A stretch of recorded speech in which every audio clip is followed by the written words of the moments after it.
All right, the weightless fluke. It's a new googie one. What is happening, fishing friends? Welcome to another episode. It is me and the Dizzle back there creeping like Bigfoot. Old Squatch Dizzle, what do you know, homie? Nothing, I'm ready to catch some fish. It looks fishy. It looks froggy. I told Randall as soon as I pulled up, we see grass growing by the shore, and I said, dude, all I want to do is throw a frog tonight. He actually gave me a toad, and I think I just saw something plop down there. Enough talking. We got frog, and it's my favorite. If I die and go to fishing heaven, I hope they only have frog rods there, and that's all the fish eat. So anyway, enough yapping, enough lurking. Let's go fishing. So I was trying to get the damn thing on, and you like it? oh yeah, definitely. Just watching. What is that?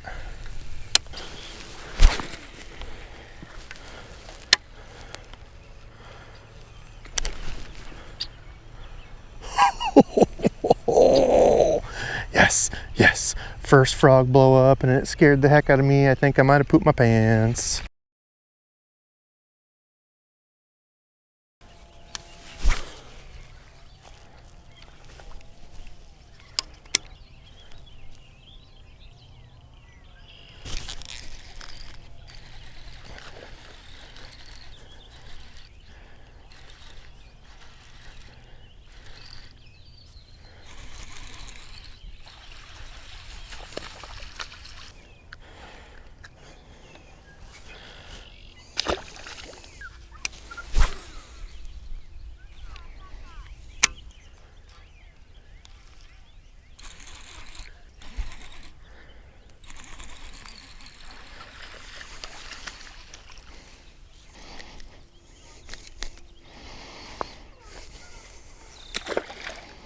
Did you catch a big one?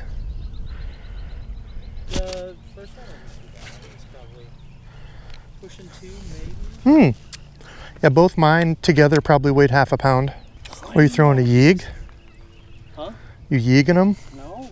Uh-oh, what are you throwing? Texas rig. Taxi rig? Something Googie, I'm sure. Googie. Googie 2.0. Huh? Nothing? 1-800 Googies only. There's one. Another monster, dude.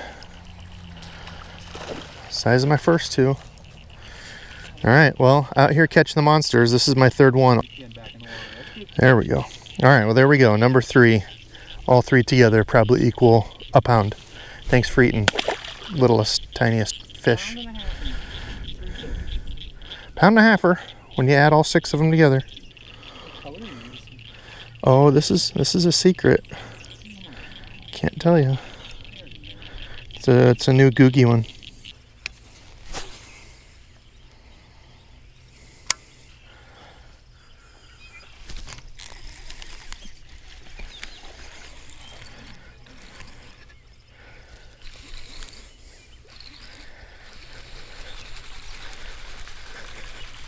All right, well, if I was out here trying to catch fish that are just under a pound on a fluke, I'd be highly successful.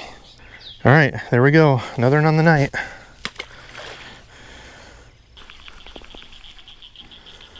Something grabbed it. Dude, these gnats, man, making it rough on us. I need something to pick up. Otherwise, somebody can come pick up all my gear because I'm done.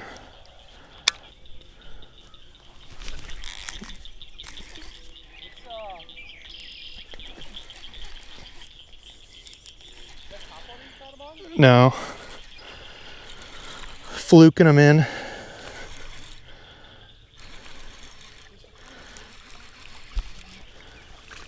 There we go. Finally a decent dude. Finally over a pound.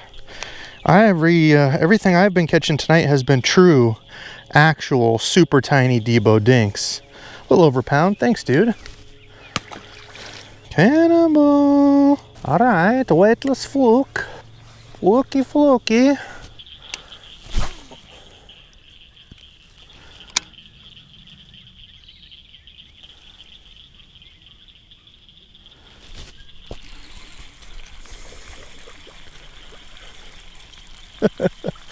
Watch that little dude come over and eat it. Little tiny dudes out here eating. Well, it has been an absolute night of Debo dinking at its finest.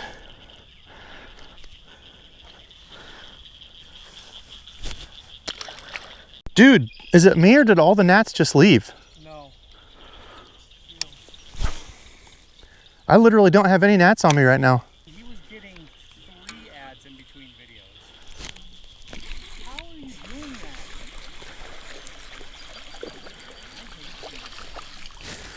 Whoa! That's for the people that have on 3D glasses. All right, well there we go, fishing friends. Another one on the Fluke. Is it a fluke that I'm catching them on the Fluke? That I don't know. There we go. Another little dude on the night. Thanks for eating, feller. Dinking with Debo is in full effect tonight. The gnats have pert near ate us alive. Now that the sun's going down, they have subsided a little bit.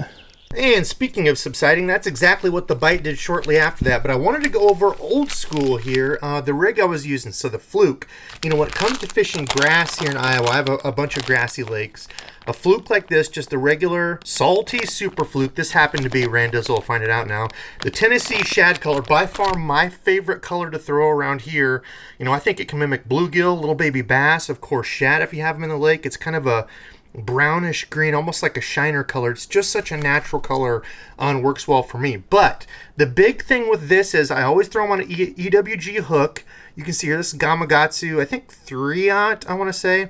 But it's a light wire hook, and I have people ask me all the time, do you throw your Flukes on a Baitcaster, a spinning rig? And this is a pretty light bait, you know, a little Fluke like this with a little light wire hook.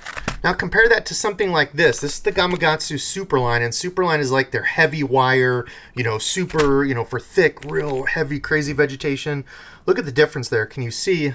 Let's put them side by side like that. You can see the difference. See how much heavier and thicker of a wire this is? I mean, if you were to try to take this and bend it, it is super hard to bend. Whereas this little guy, you could, you know, I could easily take this and see there how I'm bending that hook. But that's what you want. You have to have a lighter wire hook like that when you're using like a spinning rod or a softer rod like this.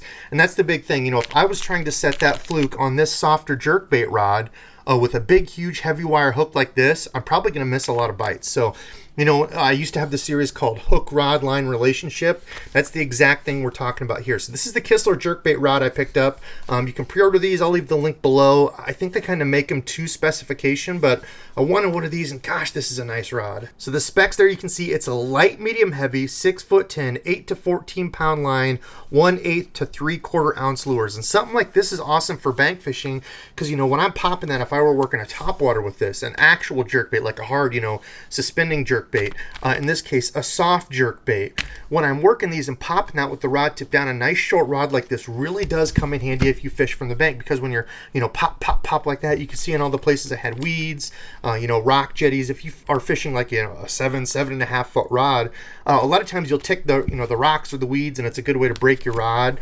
So going to a short rod like this, if you've never tried one, really does help for, you know, jerk baits, topwater, anything where you're working that rod, you know, imparting action on the lure. So I had a 12-pound P-line. This is the Blue Box fluorocarbon. I like that. I think they've got that buy one, get one free right now. I don't know if that deal is still going on, but 12-pound fluorocarbon is what I like. I've got, this is the Daiwa Zillion on here.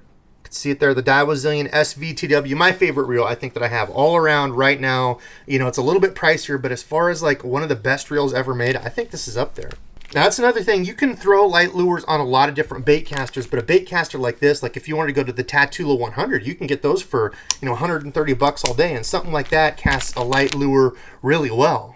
You know, the SLX MGL, heck, I even tied a little 1/4 ounce on my old Lose LFS and was surprised at how well it did with 10-pound line. So you've got to remember, you have to have a rod, something like this, that will load those weights. That's what this weight rating means. At 1/8, this will start loading a lure and bend so you can actually cast it. So something like that, all that is going to work together when you do this rig. So do you have to throw one of these on a bait caster? No, this isn't a spitting into wind competition. This is use what you're comfortable with. I am personally more comfortable with a bait caster. I use it whenever I can. However, I don't ever shy away from a spinning rig if I need it. So if you have to throw one of these on a spinning rig, do it. You know what? I actually still keep one of these sometimes if I'm going to be flipping under brush and skipping.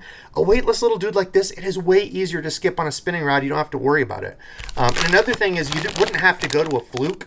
A lot of times I tell you, well, I don't fish the Flukes a ton. The Zoom Fluke is nice, but This is a pretty new bag. You can see most of these are still pretty straight in here, but this one's kind of getting there. Sometimes they'll have the tails kinked, and that's the one thing I hate about Flukes. So you could honestly use just like a stick bait, your 5-inch Senko, rig that up EWG weedless, just like this. And if it's really thick grass, you might want to get a hook with a keeper on it. So some of them have like a little piece of plastic here, a little arm that will actually help hold your soft plastic on, because if you're pulling this through the grass, a lot of times what will happen if it's thick, you bring it in and it looks like this all the time, right? It's all pulled down. So a soft plastic keeper will help with that when you're in the grass. So fishing friends, I hope you enjoyed. Hopefully that helped you out. If you've got a grassy lake, you know, that grass growing up, try throwing to the edges of that. That's what I was doing. I had success. We kind of ran out of time. The gnats were absolutely horrible, and we were just kind of fed up with it. We didn't get any more bites and we took off. But try that if you've got a grassy lake, you know, a weightless stick bait, a weightless fluke like that, Texas rigged so it stays out.